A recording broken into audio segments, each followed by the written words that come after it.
The Fraxidus is loosely organized. Most of its members have only undergone basic, artificially induced body modification. They're not terribly difficult to neutralize. But if you encounter artificers with more creative modifications, you're likely looking at the handiwork of Hydra. Hydra is their leading mind on human evolution and body modifications. Whoever they are, they often work in tandem with Siren. In other words, if you spot one, be on guard in case the other is lurking close by.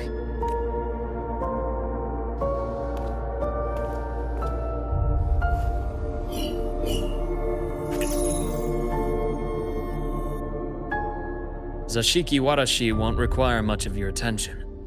This overseer primarily operates in Ashinohara, a region that's been largely destroyed by the Lament. Ashinohara. I've heard of it somewhere before. The girl we had in the infirmary for a while. Chisa, I remember. The city that trapped her, Onami, is part of Ashinohara. Now, on to two key pieces of the puzzle. I did say the Fraxidus was a loose organization, but even the most scattered cells still need funding to function. Remember that report from earlier? It's only a matter of time before you go to the new Federation, and based on the intel I've gathered, that's their most critical base of operations, and where you'll find Eris. How critical? Do they operate in the open? Not exactly, but in a place where money talks, they must have members in the highest echelons of government and business. Key members. Their foothold in the new Federation has given them immense leverage. With that endless stream of wealth, the Fraxidus operates with impunity across the planet. Speaking of which, Star Torch Academy is also heavily funded by the new Federation. To be blunt, they're the Space Trek Collective's single largest donor. Eris, huh? Duly noted. I'm assuming the other key piece is the Grand Architect? The Fraxidus Grand Architect. Their true name is unknown. They only appear through borrowed identities. Real people, legendary beings, and even the phantoms of the dead from others' memories. I did brush shoulders with them once. It was a shame. I had no idea at the time, and missed my shot. This pen was the only thing I brought back from that great fire. I have yet to decipher the lettering, but it shows one thing for sure. The Grand Architect has been around for a very, very long time. It's a pity you called me to the High Roy. Otherwise, I would have continued following that trail. But you always have a good reason, right? You uncovered all this by yourself. More or less. I did have some help along the way. To get your hands on one of the Grand Architect's personal items, you did more than just follow a trail. You infiltrated them. Playing along with them isn't that difficult once you get the hang of it. Like I said, they are a loose organization. Knowing the Fraxidus, stealing all that intel on the Overseers is risky, no matter how loose they are. Each infiltration will only be more dangerous than the last. Luke, how can a doctor who doesn't value his own life save anyone else's? You know, this is the second time you've said those words to me.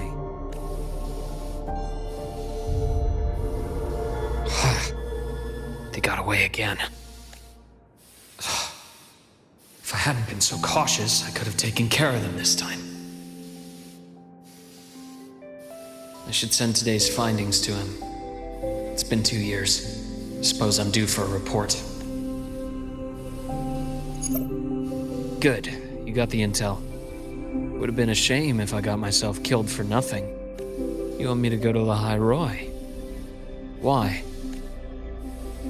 There's evidence of their activity in the High Roy.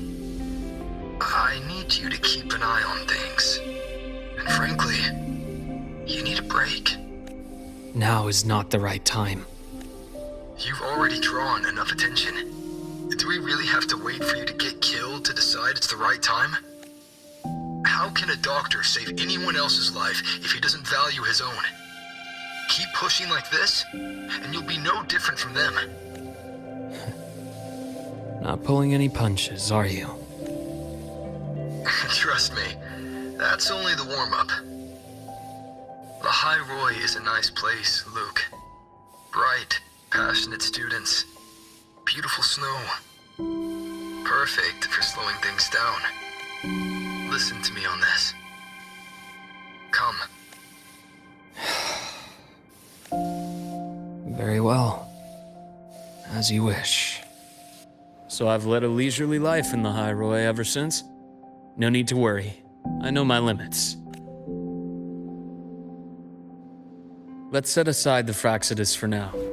We should discuss the Exostrider plan. But first, tell me what happened to you and Imeth in the Frostlands.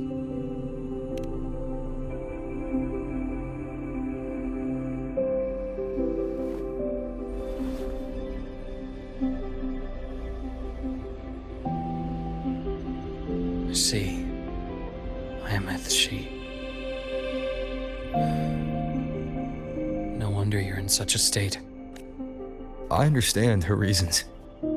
She was fighting for her dream, for the High Roy, in the only way she knew how. And I respect that, the fate she chose for herself. But I won't accept it. There's more I haven't tried.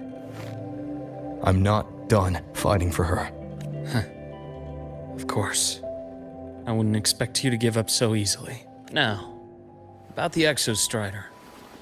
It started with Space Trek Collective finding a giant Solaskin root network in Bjartar Woods. They identified it as the lid, sealing the Strider Gate, so to speak. It keeps the Threnodians' fractured forms sealed on both sides of the Strider Gate. Break it, and these forms will reunite.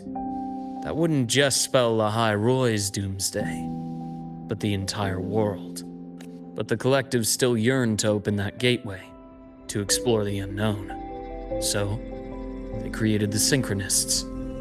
The idea was to use augmented resonance to amplify the Exostrider's power, hoping that would keep the Threnodians suppressed.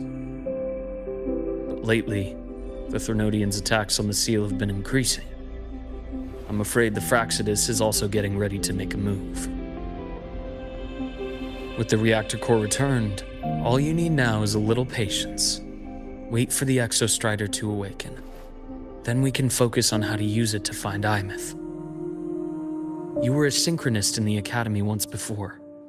I'll speak with Lucilla about getting you piloting access. Then I'll wait for your news, Luke. Certainly, but our immediate priority should be the Fraxidus. I have a feeling they're planning to sabotage our plans for the Exostrider.